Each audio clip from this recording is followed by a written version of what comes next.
Mateus 9. E entrando no barco, passou para outra margem e chegou à sua cidade. E eis que lhe trouxeram um paralítico deitado numa cama. E Jesus, vendo a fé deles, disse ao paralítico: Filho, tem bom ânimo. Perdoados te são os teus pecados. E eis que alguns dos escribas diziam entre si: Ele blasfema. Mas Jesus, conhecendo os seus pensamentos, disse: Por que pensais mal em vosso coração? Pois o que é mais fácil? Dizer ao paralítico: perdoados te são os teus pecados, ou levanta-te e anda? Ora, para que saibais que o Filho do Homem tem na terra autoridade para perdoar pecados. Disse então ao paralítico: Levanta-te, toma a tua cama e vai para a tua casa. E levantando-se foi para sua casa. E a multidão, vendo isso, maravilhou-se e glorificou a Deus que dera tal poder aos homens. E Jesus, passando adiante dali, viu assentado na alfândega um homem chamado Mateus, e disse-lhe: Segue-me. E ele, levantando-se, o seguiu. E aconteceu que, estando ele em casa, sentado à mesa, chegaram muitos publicanos e pecadores e sentaram-se juntamente com Jesus e seus discípulos. E os fariseus, vendo isso, disseram aos seus discípulos: Por que come o vosso mestre com os publicanos e pecadores? Jesus, porém, ouvindo, disse-lhes: Não necessitam de médicos sãos, mas sim os doentes. Ide, porém, e aprendei o que significa: misericórdia quero, e não sacrifício. Porque eu não vim para chamar os justos, mas os pecadores ao arrependimento. Então chegaram ao pé dele os discípulos de João, dizendo: Por que jejuamos nós e os fariseus, muitas vezes os teus discípulos não jejuam? E disse-lhes Jesus: Podem, porventura, andar tristes os filhos das bodas enquanto o esposo está com eles? Dias, porém, virão em que lhes será tirado o esposo e então jejuarão. Ninguém deita remendo de pano novo em veste velha, porque semelhante remendo rompe a veste e faz-se maior a rotura.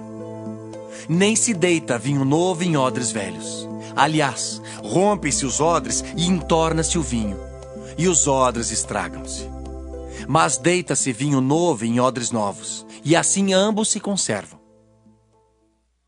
Dizendo-lhes ele essas coisas, eis que chegou um chefe e o adorou, dizendo: Minha filha faleceu agora mesmo.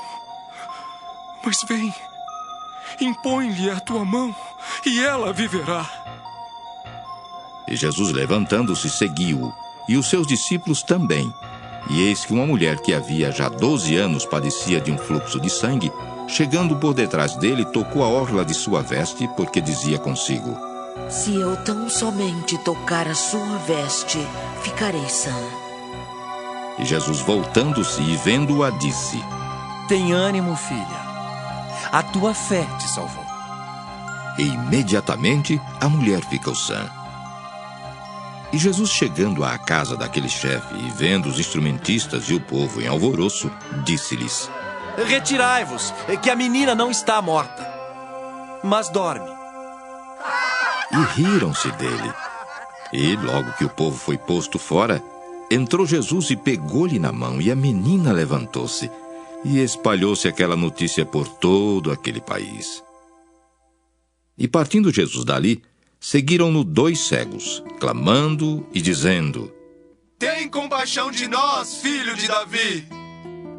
E quando chegou à casa, os cegos se aproximaram dele, e Jesus disse-lhes: Credes vós que eu possa fazer isto? Disseram-lhe eles: Sim, Senhor! Tocou então os olhos deles, dizendo: Seja-vos feito segundo a vossa fé. E os olhos se lhes abriram. E Jesus ameaçou-os, dizendo: Olhai que ninguém o saiba.